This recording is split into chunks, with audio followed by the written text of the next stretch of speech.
Un tema importante que tenemos que considerar en todos los diodos es que si estamos alimentando el diodo con una señal alterna, es decir, una señal que pasa de positivo a negativo X veces por segundo, puede ser frecuencia de red 50 veces por segundo, o puede ser frecuencias mucho más altas como 1000 veces por segundo, 100.000 veces por segundo, 1000 millones de veces por segundo, etcétera.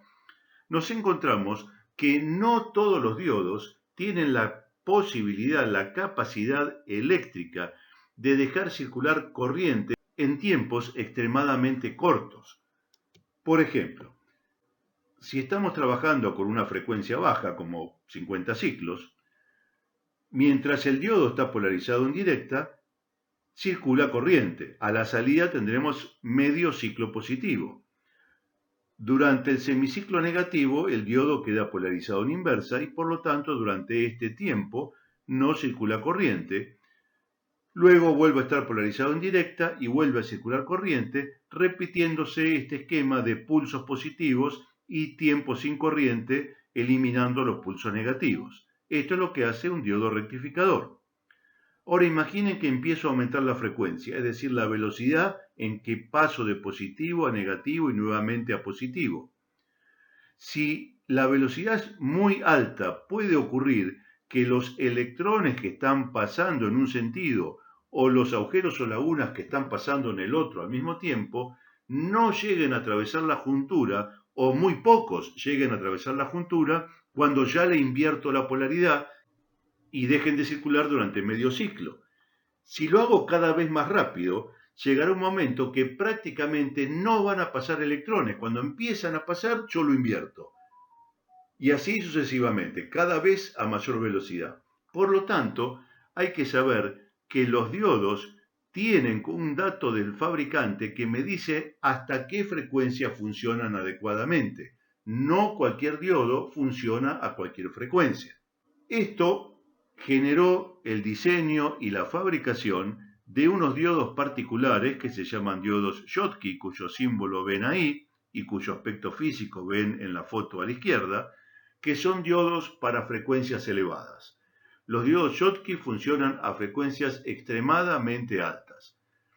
Estamos hablando de frecuencia de cientos de miles de ciclos por segundo en adelante. Hay que tener cuidado cuando se reemplaza un diodo porque tengo que asegurar que si el diodo es Schottky no puedo reemplazarlo por un diodo común porque no va a funcionar. Los diodos Schottky son, por lo tanto, diodos de alta velocidad. Un diodo Schottky, por supuesto, sirve en frecuencias bajas, pero como son mucho más caros que los diodos convencionales, normalmente no los van a encontrar en circuitos donde no se los necesite. Otro diodo característico es el diodo láser. Tienen la simbología a la derecha y a la izquierda una foto de algunos diodos láser, típicamente utilizados en los punteros láser que habrán visto muchas veces, en las lectoras y grabadoras de CD, DVD, Blu-ray y demás en franca desaparición, pero vamos a ver cómo funciona. Saben que la luz que emite, por ejemplo, un LED común, es una luz no coherente, es decir, las señales electromagnéticas que se emiten no están en fase, por lo tanto emite luz en todas direcciones sin que exista la suma de energía en una dirección particular.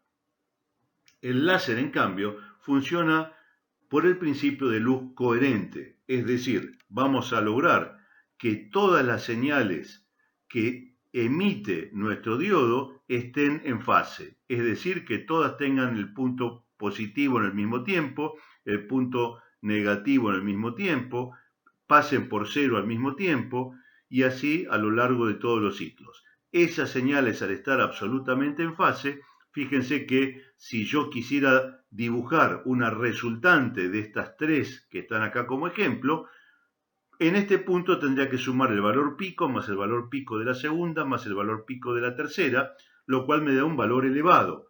Es la mejor condición porque todos los valores se suman con su máximo punto. Si una de estas tres estuviera corrida en el tiempo, al sumarla me da un valor más chico, porque este punto que es máximo, con este que es máximo, con este, por ejemplo, que podía ser negativo si esta tercera señal estuviera corrida en el tiempo, me daría un valor menor que si fueran las tres señales enfasadas. El láser lo que busca justamente es que la luz que emite, supongamos un diodo LED, esté emitida en fase, sea luz coherente, lo cual le va a dar mucho mayor alcance y va a ser una emisión de luz puntual. Los diodos láser son un tipo particular de otro diodo, de una familia de diodos que se llaman diodos PIN. Vamos a ver más adelante, cuando lleguemos a microondas, algún tipo particular de diodo PIN, pero les voy a explicar ahora cómo funciona un diodo láser. El diodo láser, dentro de la familia de los diodos PIN, recibe ese nombre porque tiene un semiconductor tipo P, un semiconductor tipo N y una zona que se llama zona intrínseca, P y N, de ahí el nombre de diodo PIN. También las zonas semiconductoras tienen tamaños diferentes y tienen un dopado muy particular que va a generar lo que les voy a explicar a continuación. Sabemos que el material P, el exceso de agujeros o lagunas, intentará recombinarse con los electrones del material N, lo mismo que los electrones del material N intentarán recombinarse llenando los agujeros o lagunas. Si polarizamos el diodo en directa, vemos que el positivo de nuestra fuente de alimentación va a hacer que los agujeros o lagunas migren hacia el material N, y de igual manera veremos que el negativo de la batería hará que los electrones del semiconductor N comiencen a migrar hacia el semiconductor P. Y aquí entra en juego la zona intrínseca.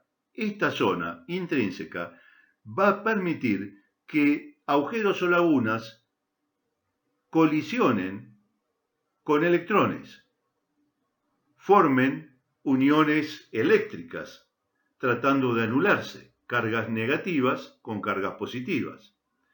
En ese proceso se va a devolver la energía que generó el movimiento de esos electrones o de los agujeros y lagunas, cosa que ocurre al mismo tiempo, en forma de fotones. Es decir, al producirse la unión de agujeros y lagunas con electrones, la energía que produjo el movimiento que lo llevó a ese choque se devuelve en forma de luz, en forma de fotón, visible o no visible, dependiendo de las características constructivas, dependiendo del dopado de los semiconductores y de cómo se construyó la zona intrínseca. Por eso hay láser visible y hay láser no visible.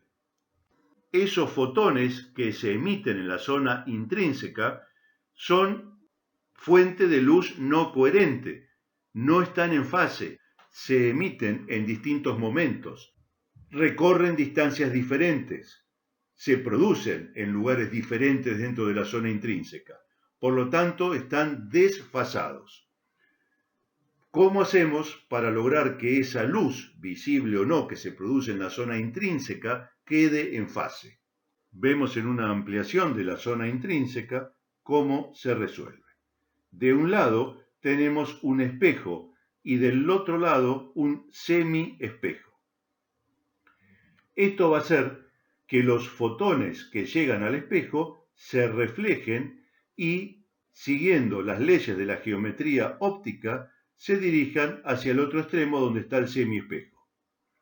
Si un solo fotón se refleja en el espejo y llega al semiespejo, no tiene energía suficiente para pasarlo y vuelve a reflejarse hacia el espejo.